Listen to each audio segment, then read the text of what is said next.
To know, to will, to dare, and to be silent. These are the four principles of the witch's pyramid that represent the foundation of the witchcraft practice and those foundations that are necessary for the practice of magic. Now, the witch's pyramid, at least in its basic form, was first referred to by Eliphas Levi in his book Transcendental Magic. But the witch's pyramid transcends that, and these are important principles that modern witches use in order to further their craft. Not only just to navigate the path of witchcraft, but to navigate the life path as well. Yet many witches have never heard of the witch's pyramid or don't know very much about it.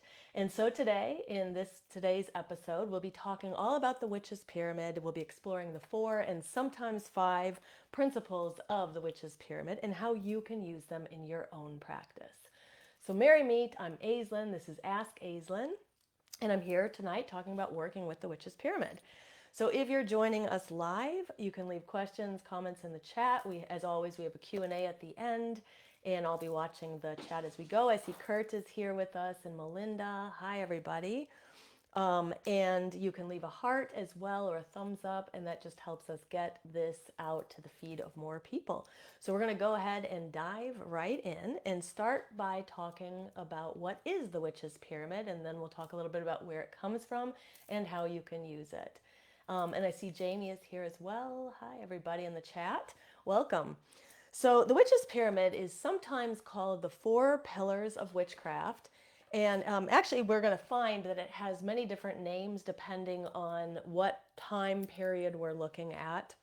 Now, this is a magical philosophy that many witches feel is the foundations necessary to a proper practice, or at least for the practice of successful magic. Now, there are 4 points at the base of the pyramid, and in more modern practices, many people will also add the very point. And I'll be showing this a little bit more. I wish I had a larger pyramid, but I at least have this small one here that we can use as a reference. Now, each point of the pyramid corresponds to a different element and also corresponds to a different principle. Now, there is a bit of disagreement between traditions as far as which elements correspond to which parts of the pyramid, so we'll discuss that as well. But we're mainly going to focus on the traditional settings on the witch's pyramid. Now, before we get into how to use it and what it is, let's talk about where it comes from and a little bit of history behind that. Now, the witch's pyramid is a magical philosophy. It was not always known as the witch's pyramid. As far as we can tell, the first reference of it being called the witch's pyramid is in the 1950s. But it definitely predates our modern witchcraft. It was first described in its most basic terms in the 1800s. And this was by the occultist Eliphas Levi. Now, he first referred to it as the 4 powers of the Sphinx, sometimes referred to as the 4 powers of the Magi. And we'll explain all of that, like where that comes from in just a moment. But in his book, Transcendental Magic, which was written between 1854 and 1856, this is where he first refers to it. Now, here is a quote. He says, to obtain the sanctum rectum, in other words, knowledge of the magician, there are 4 indispensable conditions: an intelligence illuminated by study, a intrepidity that nothing can check, a will which cannot be broken, and a prudence which nothing can corrupt and nothing can intoxicate. So he then says, to know, to dare, to will, to keep silent, such are the 4 words of the magician. So this is the first reference to it, as far as we can tell, though it's possible that there are earlier references as well. Now, he also said in order to be a successful magician, one must be like the Magi, who adhere to the 4 principles: to know, to dare, to will, and to keep silent. So then we hear that again. Now, as far as what he meant by the Magi referred to Zoroastrian priests, and this suggests again that these ideas predate even him, because the Zoroastrian priests existed long before his book was written in 1850. Now, if you try to do a simple search on the witch's pyramid, you're not going to produce a lot. I did quite a bit of searching as I was preparing for this episode. You'll find a little bit of that history, like I just talked about, and a little bit more that I'm going to go into in a moment. And you'll find some discussion about what the basic pillars mean, and then how they can apply to our lives. But as far as where it goes, going back even further than 1850, you can't really find a lot about it. But the fact that he refers to the Zoroastrian priests, that suggests that these were principles that were in existence before Livy ever wrote about them. Okay, so one interpretation, so this is a very kind of simple interpretation, is the magician, in order to be a magician who is successful, a magician must know their craft and their studies. And we're going to talk about that in much greater detail in a moment. To dare, they must be fearless in their study and not be afraid of what might be revealed, because sometimes the revelation when we're in our practice can be things that are not always easy to deal with, right? And that can require some deep inner strength, which is where our will comes from. And then to keep silent, this is judgment unhindered by outside forces, which we'll discuss a little bit later as well. This can be the influence that comes from outside, but there are other interpretations of what to be silent can also mean. Now, Livy equated these words with the Sphinx, and then so because of that, they were sometimes called the four powers of the Sphinx. Now, ceremonial magicians will often refer to them as the four powers of the magician or the four powers of the magi. So that's kind of a little bit of basic foundation. But then, as we fast forward in time, in 1943, in Aleister Crowley's book, Magic Without Tears, he was quoted as saying, "You are familiar with the four powers of the Sphinx attributed to the adepts of old time and their four elements. Air is to know, fire is to will, water is to dare, and earth is to keep silent." So here we see it referenced later on. And even mentioning that you are familiar with the four powers of the Sphinx would imply that practitioners of magic at that time would know about this. So this wasn't something that was just kind of created out of nowhere. It was something that had been passed down. So all very interesting history, right? Now, as far as moving a little bit more forward into modern witchcraft, we start to see more and more and more references to it being called the witch's pyramid, starting as early as the 1950s. Now, Paul Hewson, he wrote in a book called Mastery of Witchcraft, he mentioned the witch's pyramid by name, but instead of to know, to will, to dare, and to keep silent, he said, a virulent imagination, a will of fire, rock hard faith, and a flair for secrecy. So here we see over and over people referring again to these same four principles, maybe saying them in a little bit of a different way, but nevertheless referring to these same four principles. Then in 1971, in Lady Sheba's book of Shadows, which became a kind of do-it-yourself kind of tome for witches and Wiccans of that time, Lady Sheba referred to the witch's pyramid yet again. She called it the foundation of a witch's power. She said there are four things: willpower, imagination, faith, and secrecy. And all of these are the basic rules and the absolute basic requirements for the working of witchcraft.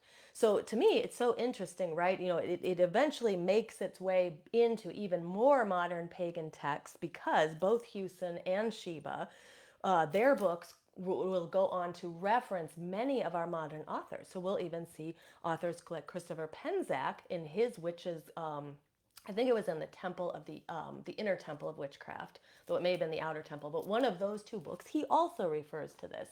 Now, I was first kind of introduced to it in a book by Raven Grimassi, so you just see it across all of these different authors. Now, because of this, the witch's pyramid, you know, it's made its way into numerous traditions and practices over the years. But again, it's something that you don't always hear about. And in fact, when I posted this episode, people even said, "I don't know what that is. What is that?" And so it's good that we're doing this episode, right? Because it shows that not everybody knows about it, but it can be a very useful philosophy for people to use as they're practicing. As they're starting to study, to keep these four basic principles, and we're going to learn in a bit that there might even be a fifth one we can add. If we keep these in mind, not only does it make us better at the practice of magic, but it can help us navigate our own lives.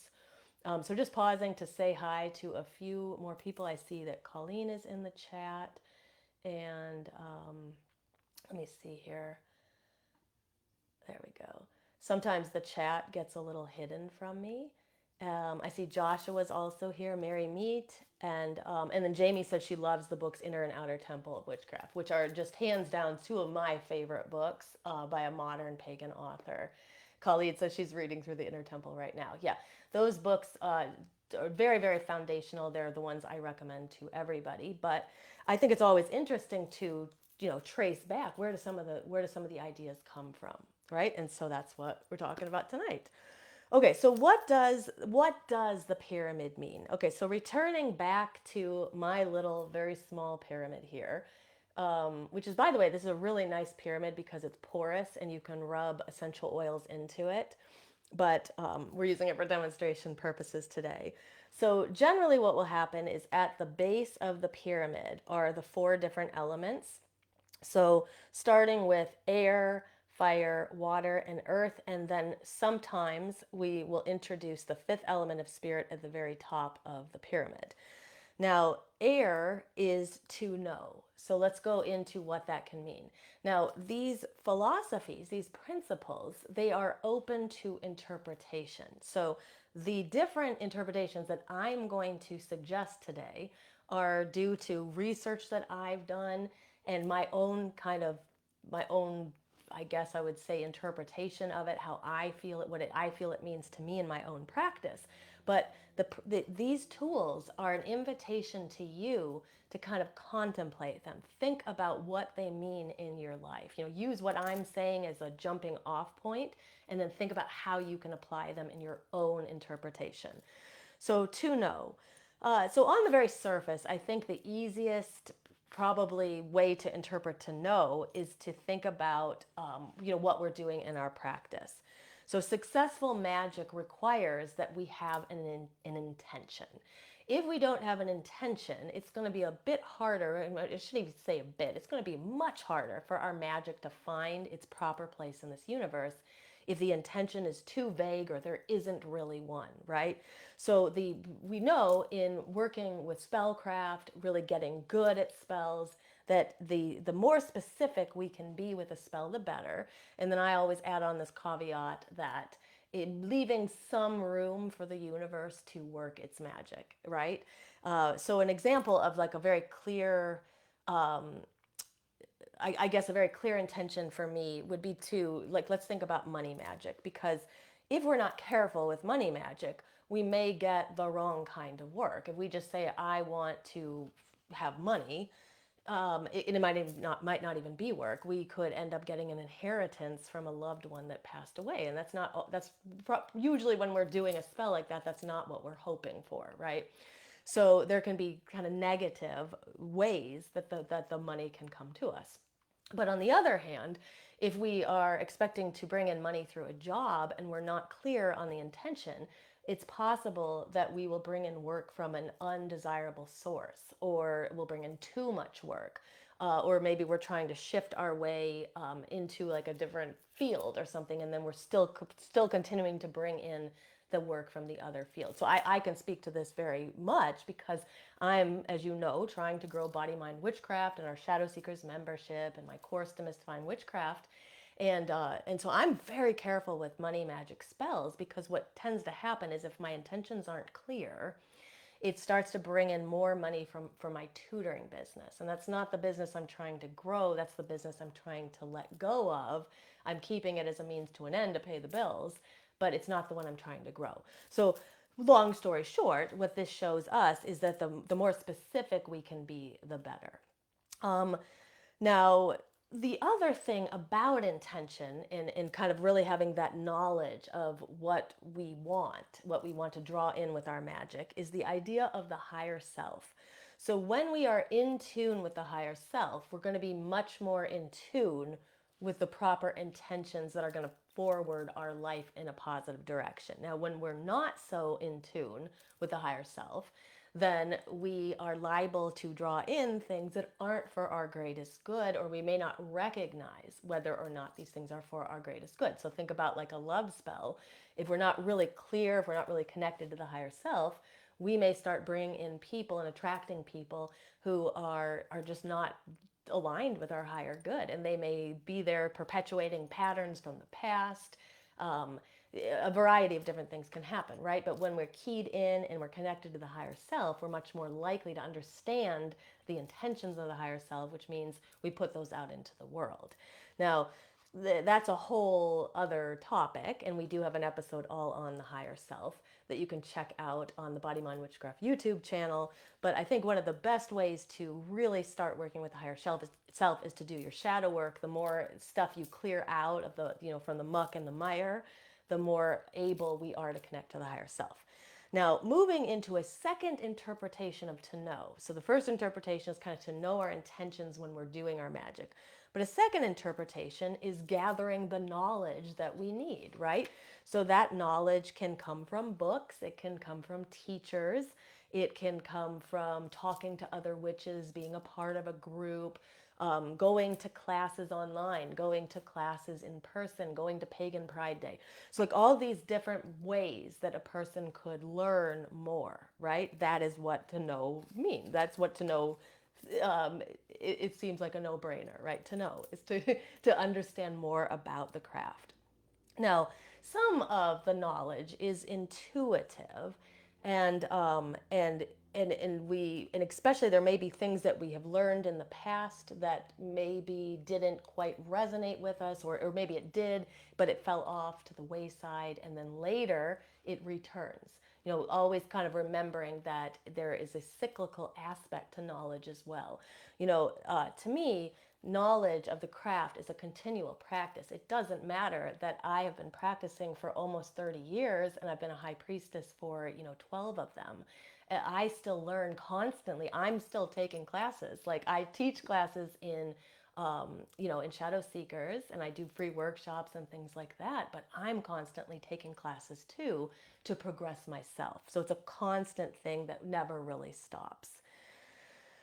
So that is the first principle to know. So let's go ahead and move on to the second principle. And, especially for those of you who are live, feel free to put in the chat if, what you think the interpretation is, if you have anything to add to it, or even how you feel that this particular principle plays out in your own life. Okay, so going on to will. Okay, so to will is connected to the fire element. Now, it is important for us to have a belief and a conviction in what we are doing. Now, I cannot begin to tell you the importance of this one. I think, I think they're probably all equally important. Just like with the pyramid, it's not like one part of the base is more important than another one, and we don't build one part of the base stronger. When we build a pyramid, we want to build it all evenly, right? But I feel, because of all of the witches that I've worked with over the years, and some of the things they've asked me about, and the troubles they brought to me, I think that self-doubt, and it really gets in our way. So if you have lingering self-doubts about what you're doing, it doesn't mean that your magic can't work. But what it does mean is your magic's not going to work quite optimally. Really think about, like, let's think about an athlete. The Olympics were only a few months ago. So think about a runner, or a high jumper, or a long jumper, or a gymnast, or any of the sports, a diver, right? If that diver gets distracted, if they start to get in this place where they're not believing in what they can do, they're going to begin to make mistakes. Those people who make it to the Olympics, they made it that far because, number one, they have the bodies and the training to get there, but number two, they believed in themselves enough to get there. And the same thing can be applied to our own practice. If we don't believe in our magic, then that's always going to be a hindrance. So I'm not saying that this is easy, because it's not. It's like the knowledge principle. The knowledge principle is a lifetime thing that you're going to be working on, right? If you really want to progress in the craft.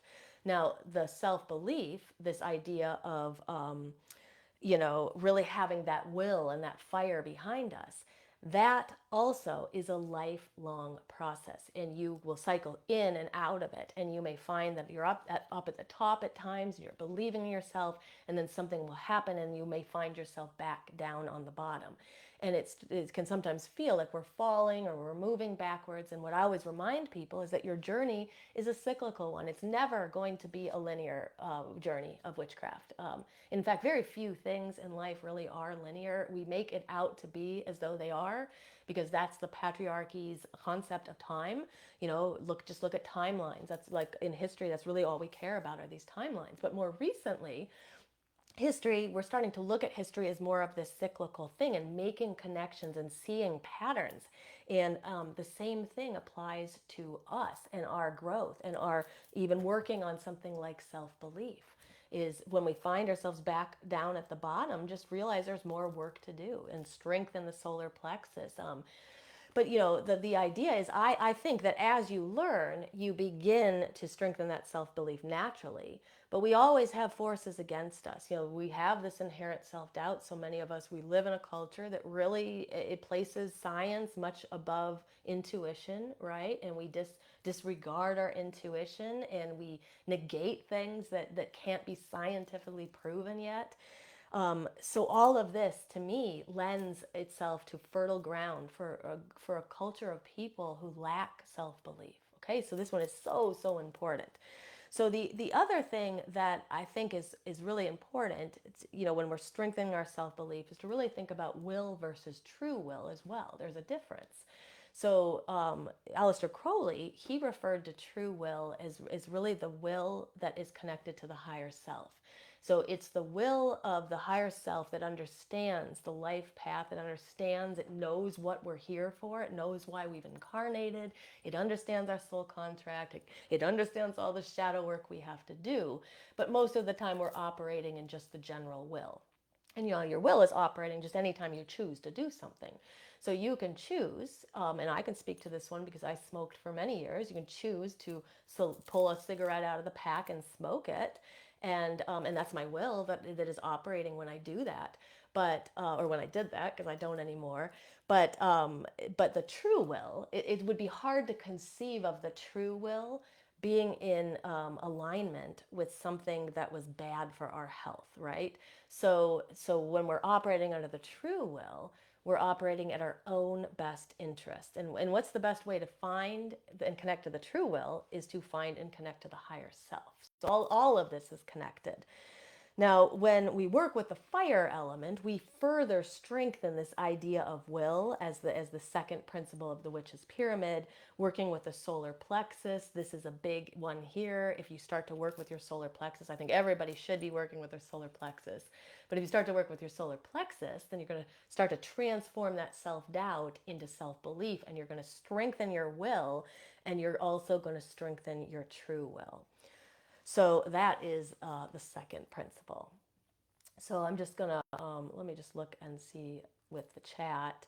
So Jamie said, I've been practicing for 30 years. And she said, and then she's still taking my witchcraft course. And she said, always keep learning.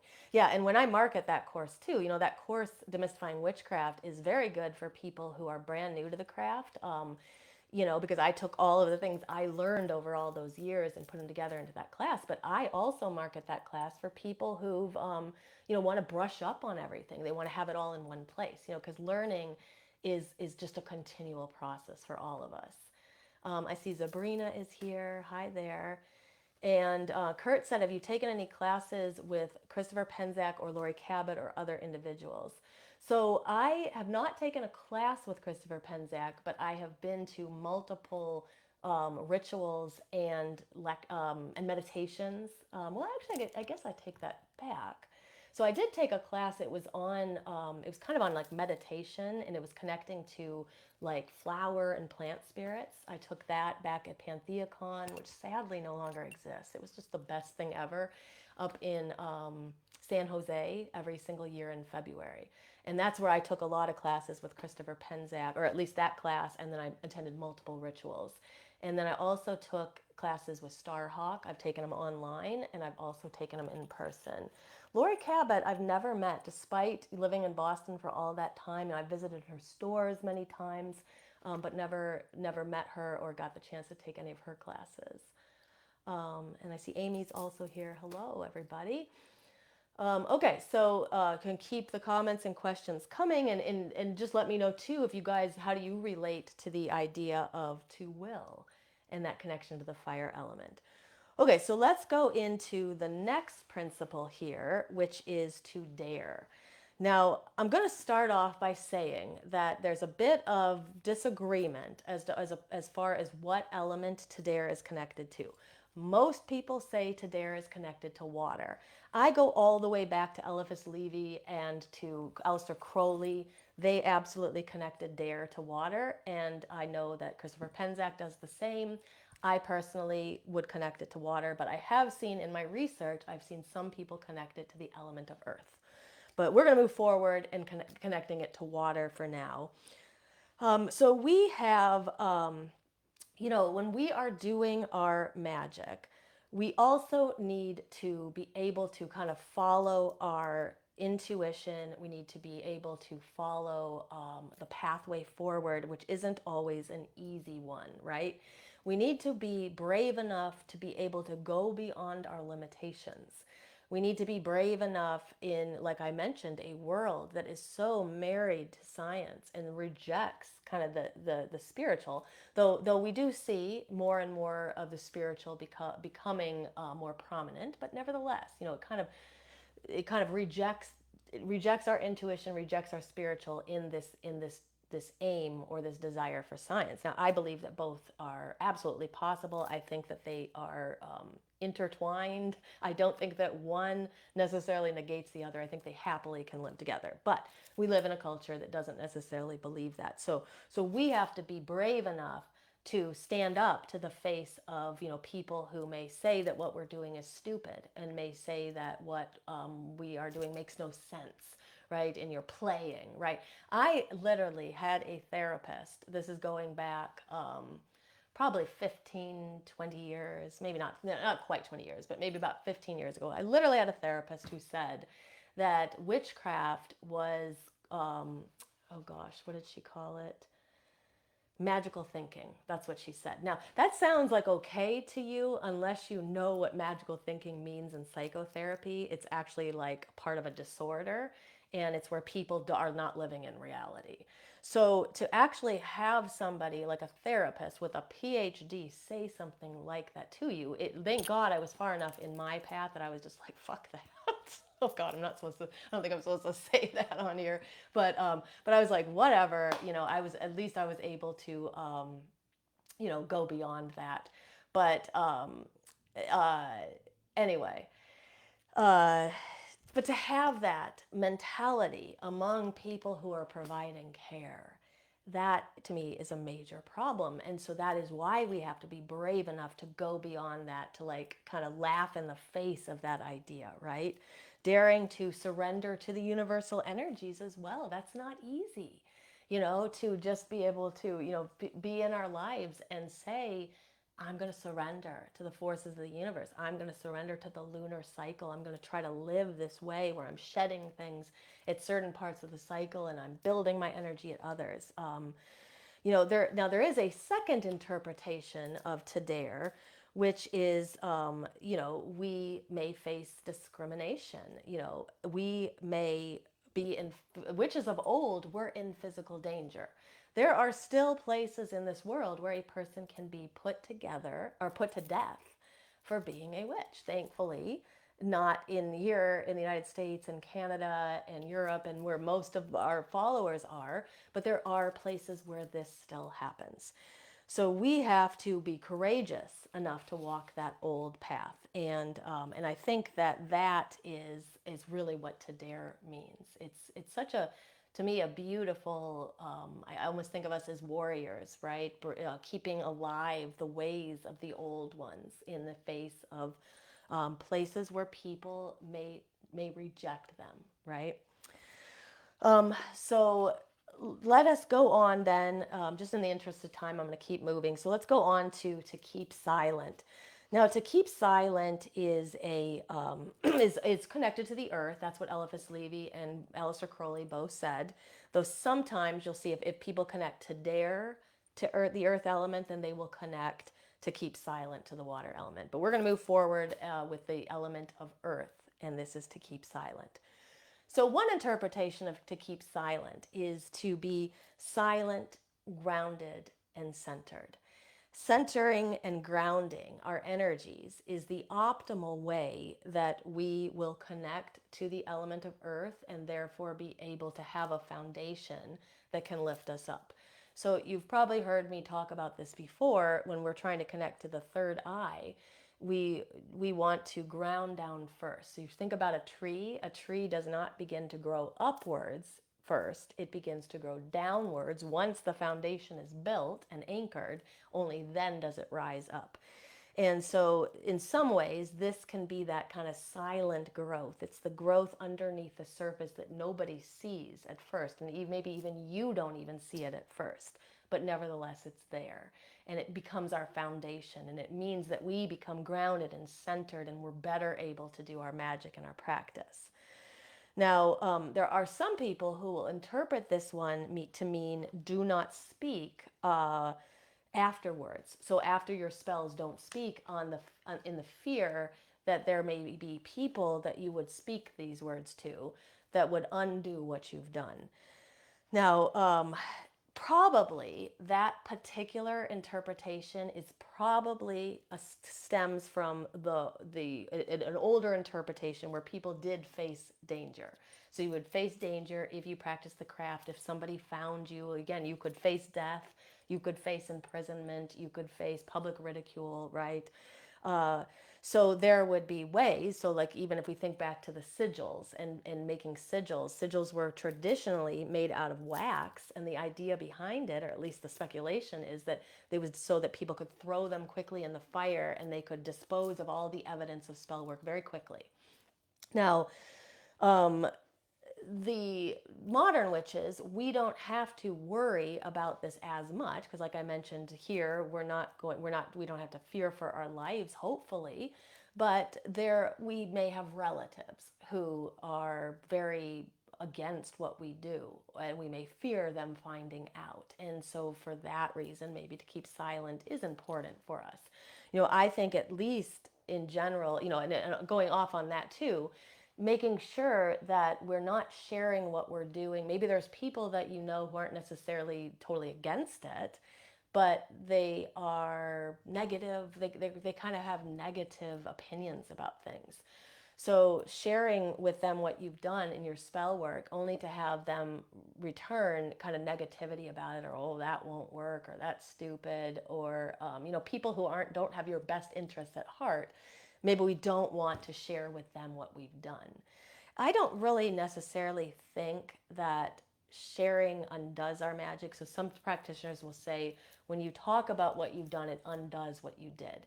I don't really think that that's true. It's based on the spells I've done. I don't really see any evidence for it.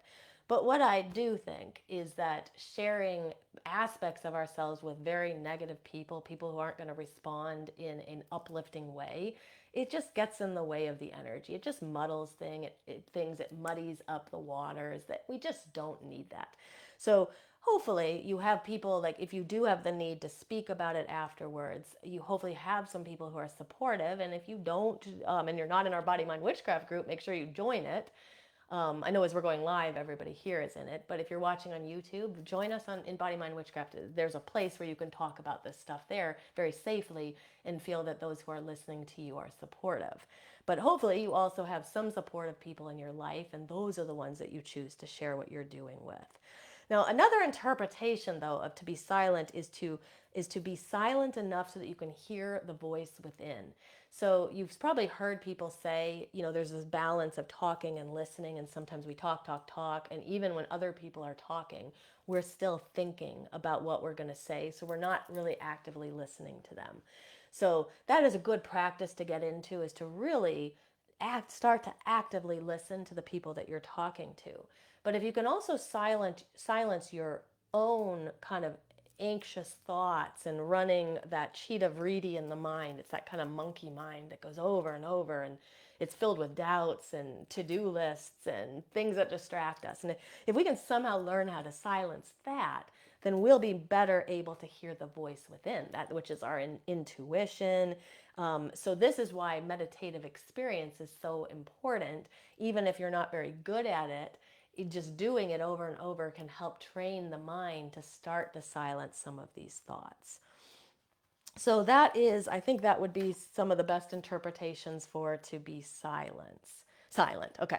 So now I wanted to go into the fifth element. Now the fifth element was never included, as far as we can tell. It was never included in the older text. It wasn't in Eliphas Levy's book, Transcendental Magic. It wasn't in Aleister Crowley's book. But in more modern times, we see people adding the fifth element, spirit. Now, the fifth element, when it's added, goes at the very top of the pyramid, and it is to go, is the words that go along with it. Now, but what's kind of interesting is that Aleister Crowley is actually the one, even though he talked about those four pillars, he was the one who introduced the words to go and equated them to the spirit element to begin with. So that's kind of interesting. So there's our connection then to modern witchcraft. Now, by the time we get to the more modern authors like Christopher Penczak, to go is very safely on the top of the pyramid, and it's just taught as being 5 different elements. Now, I think that to go can have to do with putting your soul into your magical workings, making sure that you really believe in what you're doing, really putting both feet in, going all out in your practice, not just talking the talk, but really living it, walking the walk, right? Making magic a lifestyle, making the practice a lifestyle. I know that prior to probably the beginning of this would be between 7 and 10 years ago. If I go back to 10 years, I was always, I've been a witch since I was 20 years old. I dabbled in it even a little bit before then. But it wasn't until about, 10 years ago, I really started to understand what this meant. Having a magical lifestyle means that it permeates all aspects of my life. It's not just me on the full moons being a witch, or me on the dark moons being a witch. It's me being a witch every single day of my life. And sometimes what that has to do with is just simple little practices like my candles on the altar that without fail, I light a little bit every single day. Or just the magical things that we do day to day, stirring intentions into our coffee, cooking with intention, grounding and centering, before we go out on a walk, so we're more receptive to messages coming through from the universe. So finding ways to bring this in, let it permeate your entire life, I think is also part of what it means to go, to be all in, to get, jump in with both feet. I think that the top of the pyramid, is seen as what is supporting beneath it. And so in many ways, we can think of the spirit element as the element that supports all of the other elements below it. And like, especially in more Eastern systems that talk about elements, they will talk about the fifth element being ether or akasha, and saying that that element itself is what gives birth to everything below it, right? So our ability to go, our ability to be connected to the spirit element, our ability to go all in is then what sets a foundation for what comes below it. So, and supports what's beneath it as well. So, the witch's pyramid is sometimes also drawn as a pentacle, and when it's drawn as a pentacle, you'll see the fifth element spirit at the very, very top of the pentacle, and then you'll see the 4 elements below. And it depending on who's you're looking at, they will. There's no one specific point of the pentacle that equates to any one of these elements. It's just the 4 elements below, and then the fifth element spirit at the top. Now, when we're working to develop our magical abilities, we want to think about our own interpretations. So I've offered you tonight, I've offered you some of the ones I found through my research. I've also offered you some of my own interpretations. But again, it's open for your interpretation. What do you think it means to say, to know, to will, to dare, to be silent and to go. What do you think that means for your own practice? So what I challenge you to do, and I encourage you to do, is to move forward from this episode and contemplate each of those. Spend some time contemplating them when you're on a walk, when you're in a meditative practice, when you're in a yin yoga pose or something like that, and just see what comes up for you. What does to dare mean to me? What does to go mean to me? What is to will? What is to be silent? And what does to know mean to me? Also you can think about what areas are you stronger in than others? What areas still need some work? And I think that, what we're always trying to do in witchcraft is to achieve some kind of balance. I had an episode on that not too long ago about different methods of achieving balance. And one method is to balance the elements inside of you. And one way to balance the elements is to work with the witch's pyramid because it's connected to the elements. So if you feel that you have that nice foundation and you're working on each part of it, you're going to, in turn, without even really realizing that you're doing it, you're going to be working with the elements, and therefore you're going to be working to balance them within you. Okay, so that is our episode for tonight. So I'm going to shift into the Q&A now. I'm going to go over into the chat and see if there's a few things in the chat. So I see Jamie and Colleen were saying, Colleen said I'd say the F word too to that. The only thing that caught me a bit is I don't know about Facebook, but I'm a little bit worried about this going on YouTube. But I've heard people say it on there. I think it's the only time I've ever said it live. But anyway, so put some questions and comments in the chat. Number one, do you feel that do you resonate with some of these foundations of magic, as part of the witch's pyramid? What do you think they mean to you? But you can also put in questions about anything related to witchcraft, shadow work, and an energy work, and I will answer those. And so I actually have a couple that were left for me that are good questions I think that others may be wondering the answer to. So I'm going to do these, and then that gives you guys time, if you're live, to put those questions in as well. And if you are watching back in replay, either here on Facebook or later on YouTube, you can leave questions as well. I go back through the chat and I look for questions I didn't answer when we were live, and I either answer them in the chat or I'll add them to next week's episode. So the first question here is from Sam, and he's asking about the third eye, and in particular, how to do some development for clearing energy so that you can really work with opening the third eye. So he said, I am wondering about ways to clear the mind and work on opening the third eye. So I think that, first of all, what I'm going to do here is we had an episode, and this is going back a while, back to January. There was an episode on the third eye. So the first thing I'm going to do is I'm going to just put that link in the chat. And anybody who wants to go learn more about the third eye can go on to that episode and check that out. But I'm going to briefly kind of summarize some of what was in that video. So the first thing, I've already talked about this a little tonight because it came up during one of the parts of the witch's pyramid. But the first thing we want to make sure, if we're trying to open up our third eye, is we just really need to double check that we are grounded. Sometimes we'll say, yeah, I'm grounded. I said that for years. Yeah, I'm grounded. And only to find out that I totally was not. So we really want to make sure that we're grounded, because there is a really significant connection between the root chakra and the third eye chakra. So just briefly, the body has 3 major energy channels. The first one is called Sushumna. It goes up through the center of the body, right against the spinal cord. And that is where all of our chakras are stacked one on top of each other.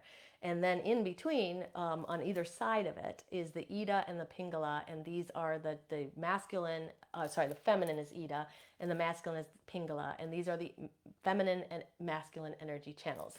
Now they sort of interweave around the Sushumna, and they only connect at 2 spots in the energetic body. They connect at the root and they connect at the third eye.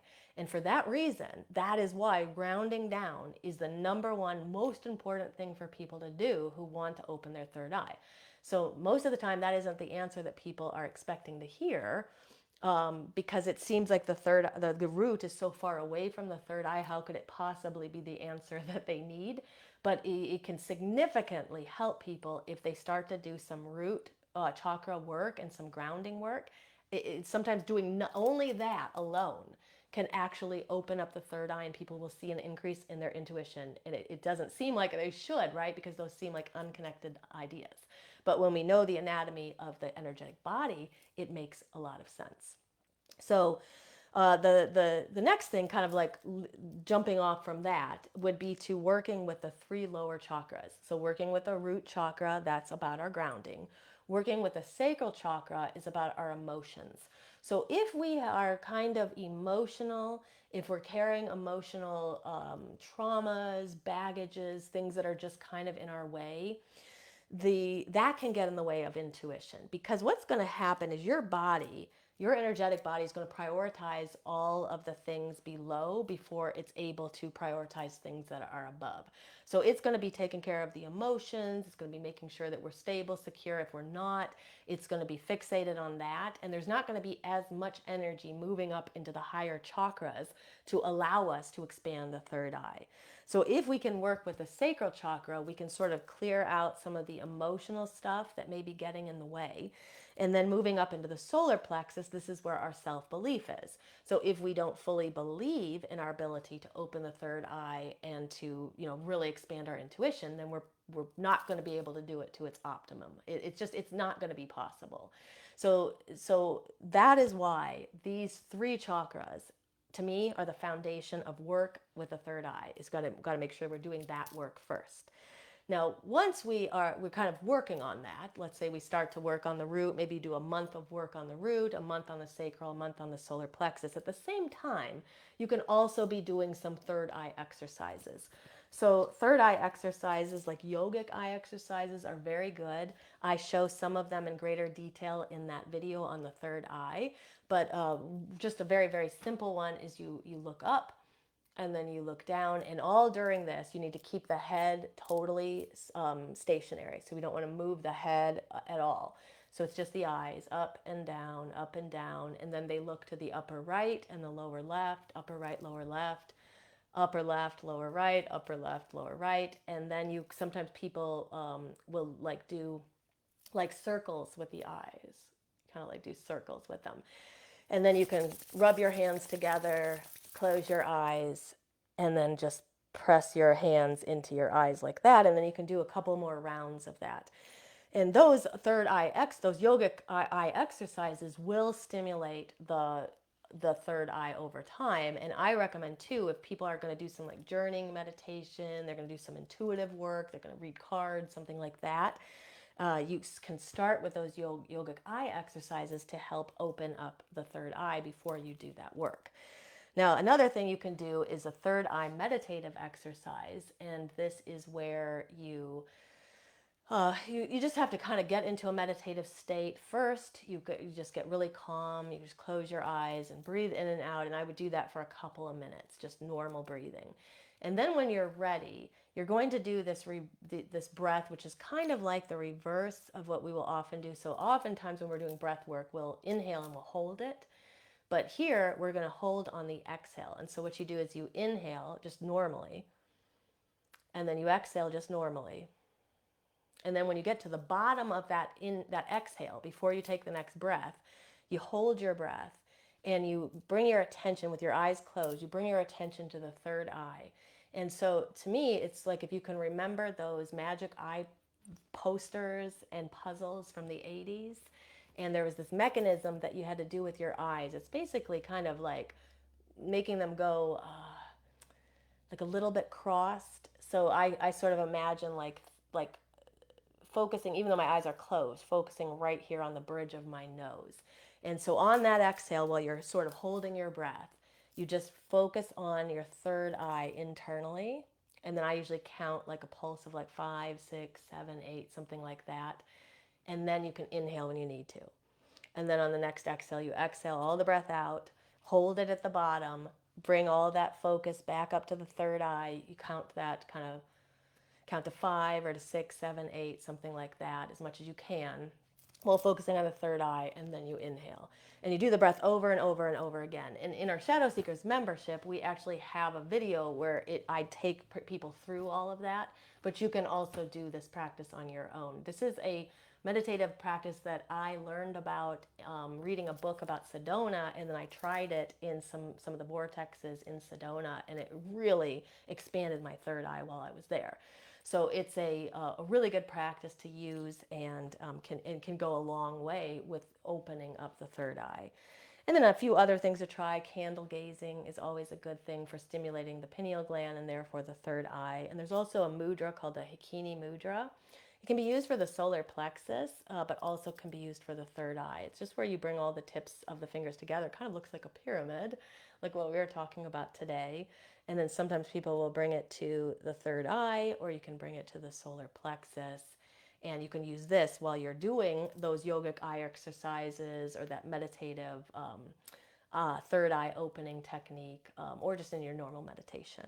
So I hope that some of that helps, but check out the video where I go into more expanded descriptions of all of this.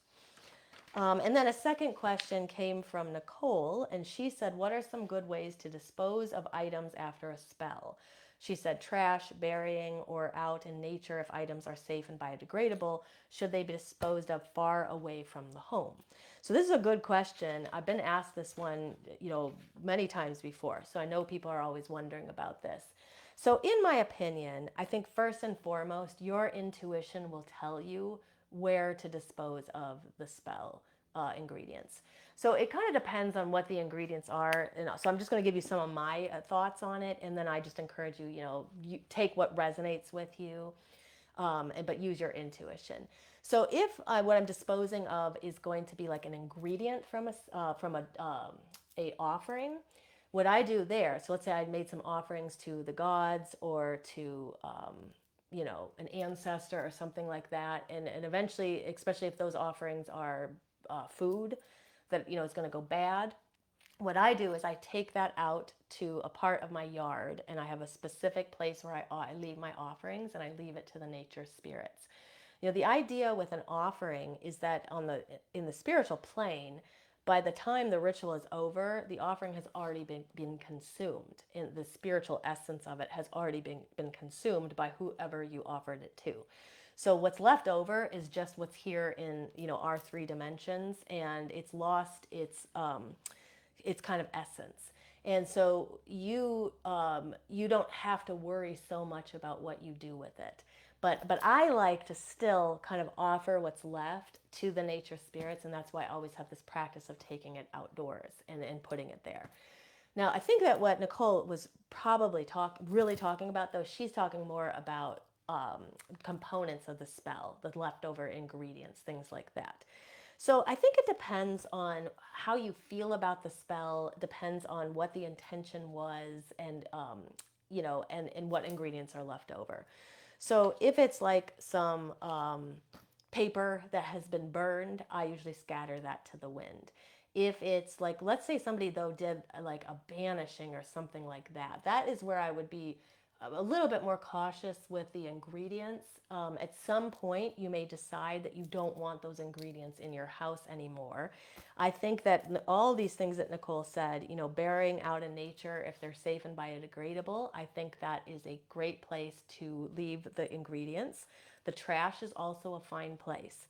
I think, if there is a spell that you've done and there are leftover ingredients that like would connect you to a person you're trying to cut off or you don't want to be connected to, I think throwing it in the trash is a fine idea because it takes it away from your property eventually, takes it to a landfill.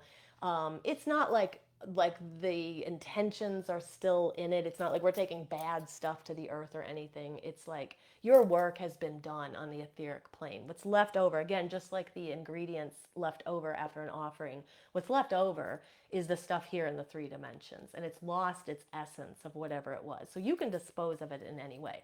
So I've heard people flush things down the toilet, put them in the trash to take them off the property.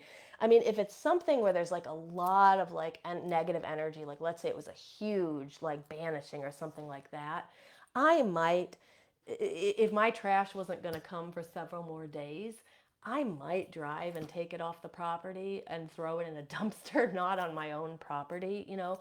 But again, like I said, the essence of all of it has left once the circle opens, once the spell is over. The essence of it is gone. So I think that any way that you feel called to dispose of ingredients is a fine way to dispose of them. But that's just my 2 cents, and those are some ideas for me. So I hope that helps. And anybody in the chat too, feel free to put in how you dispose. How do you like to dispose of spell ingredients? So let me go in the chat and let's go see if there's any more questions here. Let's see here. Okay, so Amy said, "What if you're not ready to make witchcraft into your whole life?" And you know what? You don't have to be either. So you may find as you progress further in the craft that you get there. And I think that that's like a lot of what was going on with me as well. So like I said, it really has been the last, I would say, 7 to 10 years where it became more of a lifestyle for me. Before then, I was really into witchcraft. I joined multiple covens. I took a lot of classes, read a lot of books, was always doing some rituals, but it didn't quite seem like it was like my whole life. And I think it was probably that natural progression of me studying at that point what I would have probably been studying for 20 some years at that point, and that it naturally progressed to me able to make it into my whole life. But in the beginning, you don't have to be, and there's no right or wrong to this. I mean, I think that just taking a step to bring like one aspect of it into daily life can help. It doesn't have to be something that consumes your whole life or or permeates every aspect of it. But even like a simple idea of like burning a candle, setting an intention and burning the candle little by little every night, that alone connects you to the craft, becomes a daily practice, and just kind of helps you anchor yourself into witchcraft, especially when you're not ready to make it into your whole life. And you don't have to, like I said. Um, so then Amy also said, would that be something for the shadow work? And I'm not sure what you were referencing to. So just so just put in the chat what you were referencing, and then I will answer that question. Colleen said this is the first time that she's heard about the witch's pyramid. She said it's very helpful, and I think I'm going to draw it in my grimoire. Yeah, that's a very good idea. I think that I think you making art out of it, putting it someplace where you can see it. I think that contemplating it before meditation. So like if you drew it and then you could look at it and then close your eyes and then see if you can visualize the imagery in your mind, and then look at it again and then close your eyes and see the imagery in your mind, and do that a couple of times, and then kind of go into a meditative state. But yeah, I think it's like something that a lot of people don't know about, which is why I wanted to do the episode on it, just to open people up to something else, another tool that they can use. And then Kurt, in response to Amy, Kurt was saying, do your research, choose the path that best suits you. There's no right or wrong for you. Yeah, decide what's best for you. And you may find that it doesn't work to have witchcraft permeate all your life, and that's totally fine as well. Colleen said, could you post a picture of the pyramid in either Body, Mind, Witchcraft or Shadow Seekers? You know what? Yes, I will, because I actually made one on Canva a couple years ago, and it's part of a post that goes out every once in a while, but I don't know when it's scheduled to go out. So I will repost it in Body, Mind, Witchcraft. And for the YouTubers, I think I can just put a picture of it below, but I'll put a link. I'll make sure there's a link for it there as well. Okay. Let's see what else is here. Chelsea said I could never do those. I was totally that guy from Mallrats. I love Mallrats, but I'm not sure what you are referring to, because what happens too is I'm not watching the chat as we go, so then I'm like, oh, I'm not sure what that one was referring to, just like Amy's question. Let's see here, but put in the chat. Kurt said he started off with Stregoria, learning from a coven. That's an awesome experience to lead you in many directions. If you learn the original language of the path, does it make any difference? That's a really good question. I think that there is something to be said about studying the language of the path that you're learning. So when I started to do yoga, uh, I started to study some Sanskrit, and I'd like to study more eventually. But I found that like learning Sanskrit, learning not only like the words of the chants and the names of poses and different practices was good, but learning like what different parts of the language mean, so that I could then I'd be able to like interpret other words that I didn't know. Learning the pronunciations, learning the spelling. So, like for example, in Sanskrit, the ch in chakra that we see is it doesn't really exist. If you go back and you look, like there's some like older Sanskrit where it's like a C with this little like symbol underneath it, and that means ch, the ch sound, but they don't write ch. It's so it will look like kakra when people sometimes look at old texts. So it's just like interesting things like that I think help connect us. The other thing that I found is with like I work with a lot of deities from the Hindu pantheon, and understanding Sanskrit and being able to sing to them and to chant to them in their own language, I think there's a lot of power in that. So, languages are not easy to learn, I know, but, you don't have to become fluent in a language, but starting to learn a little bit about the language of the path that you're studying can add an extra layer to it. So I really like that idea. And I see Chelsea said it was the magic eye posters. Okay, yeah. Yeah, there's like some people who, yeah, have never been able to actually see them. And so when I explain that mechanism for the third eye exercises, it doesn't make sense to everybody. But the best I can say is it's just like a kind of a blurring of the eyes and then sort of a crossing of them. And that was like the mechanism that at least I used so I could see what was in the magic eye posters. Um, so let's see here. Erilyn said, how do you know if you're really grounded? Good question. Very good question.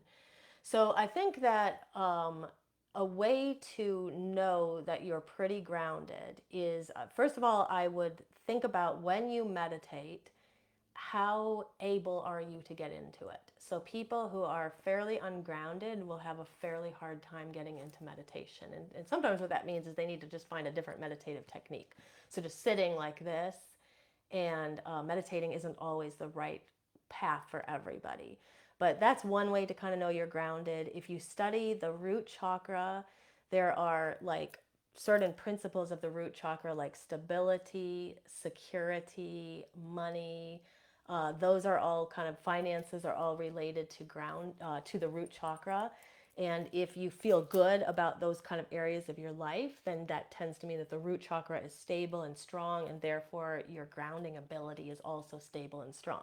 But if you kind of struggle in some of those areas, it would imply that you would want to do some more root chakra work, which could then help with your grounding.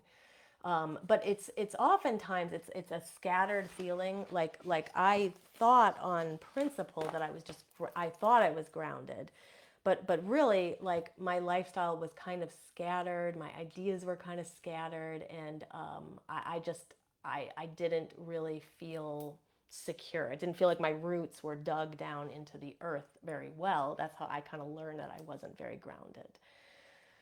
But you will generally know just based on your thoughts, like how easy can it, so I guess here would be another thought is if you try to do like the grounding tree meditation, how easy do you get into it? How easy do you get into grounding practices? If you get into them pretty easily, you're pretty grounded. If you have some struggles getting into them, that would show me that maybe you would want to do a little bit more work with grounding with the root chakra. Joshua said, do you have any suggestions on trying to connect with ancestors and spirit guides? So we will be talking about more of that as we get closer into Samhain. But I think that, one of the best things for as we move into Samhain season for people who want to connect to the ancestors, I always say, is to start to build an ancestral altar if you can. It doesn't have to be really elaborate. It can be the top of a bookcase, and you can leave an offering there. You could start to leave like whoever you want to connect to, like if it's ancestors, and maybe they're people that you know, and you have mementos of those people or pictures, you can put those on that small altar. But if these are ancestors that you don't necessarily know, and they could be blood ancestors or just there are just witch ancestors as well. Penzak calls them the mighty dead, and these are just people who are like connected. We're connected to through the ancestry of being a witch in modern times. So when you don't know the people, you could just leave offerings, simple offerings like water or honey or wine, candy, sweets, things like that, coins, flowers. General offerings like that is, to me, is always the first contact point if a person wants to connect to ancestors and spirit guides. And then it's a setting an intention too, being open to, you can even speak it out loud using your throat chakra, activating that and saying, I want to connect to my ancestors. I'm setting the intention out there that I want to connect and be open and receptive. And many times the things that come through don't necessarily come through right away. They come through later. So then being open and receptive to sort of messages and insights that are coming in from the universe. But we will talk more about the spirit guides and ancestors and how to connect to them as we get closer to Samhain. And I'm pretty sure we also have a video. Let me. I'm gonna put this in the chat too, since Joshua was asking about it. Here is a link to a video on connecting to spirit guides that we did a while ago. So you might find that helpful as well. Okay. And then, so Amy was saying the reason could be based in fear. Oh, okay, yeah. So do you mean of like really like making witchcraft like a life path? So that would definitely be something to go back to an earlier question you asked about shadow work. Yeah, anything with our fears can be something that we can explore in shadow work. And so what I always tell people, especially when we're going to be working with a fear, and maybe it's not even a fear we understand yet, we just suspect there's a fear, is to really think about how this is going to, it may take some time to uncover, but to start to trace it back, like what are your fears surrounding spirituality? What are your fears surrounding religion? And if it's a fear about something else completely, what are your fears surrounding that thing? When is the earliest time that you can remember that fear? Remember being afraid of that thing? Can you trace it back to childhood? Can you trace it back to a person? Sometimes the fears go on and they play in our head. Does it sound like somebody's voice that you know? That's how I was able to trace back something to, like, my dad was this thing repeating in my head that was a fear, and I was like, it's not really my voice. So I started to really contemplate whose was it, and it ended up being my dad's. And then we all of a sudden we start to gain some insight into where it came from. But in our Shadow Seekers membership, which Amy is a member, we also are going to continue to. Oh, I see what she posted here. She said the unknown, seeing ghosts as a child. That can cause people to have enough fear that they tamp down the third eye and the crown chakra. So I think that, yeah, I think that's absolutely something that you could work more with in your shadow work, and we're going to be working more with fears in our shadow work as well. There's also a ritual that we do publicly every once in a while that is it's about releasing negative energy and fears, and that could also help. But I think something that traces back all the way to childhood, like seeing ghosts and sort of having a fear of the unknown because of that, it's going to take some time to unravel and sort of untie what it's all about. But you absolutely will be able to gain the insight and start to, kind of figure out where it comes from. And that's where the power comes, is once we start to figure out where it's all coming from, and maybe understand that there's nothing to be afraid of anymore. I can start to open up my third eye a little bit and not keep it closed down. Then you'll start to feel more expansive with your energy. But I definitely think it's something you can work on with your shadow work, and you can always write to me if you want to talk more deeply about that, and we could talk more about that in Shadow Seekers too. But very good question. Okay, so I am going to, it looks like that's all here. So I'm going to go ahead and sign off just to let you know what's coming up. On 10:15, we're going to do an episode on deity archetypes. On 10:22, we're going to do an episode on protection magic. And then on 10:29, we have an episode on Samhain and Samhain magic. And of course, on 11:1, that is traditional Samhain, we are going to be doing a ritual with Hecate. And for those who are in the Shadow Seekers membership or in the Coven, you guys are invited to that, free tickets to that. But those of you who are not can also join us if you would like. So as we get closer, watch for some posts and emails about how you can get a ticket by donation. Okay, so like always, it's always so great to spend Tuesday evening with all of you. I always look forward to this time together. And so if you are watching back in replay, especially on YouTube, make sure you subscribe to our channel, Body, Mind, Witchcraft. Make sure you don't miss any future episodes. And if you like what you hear, leave a heart or thumbs up somewhere in the video so we get it out into the feed of more people. And until next time, blessed be.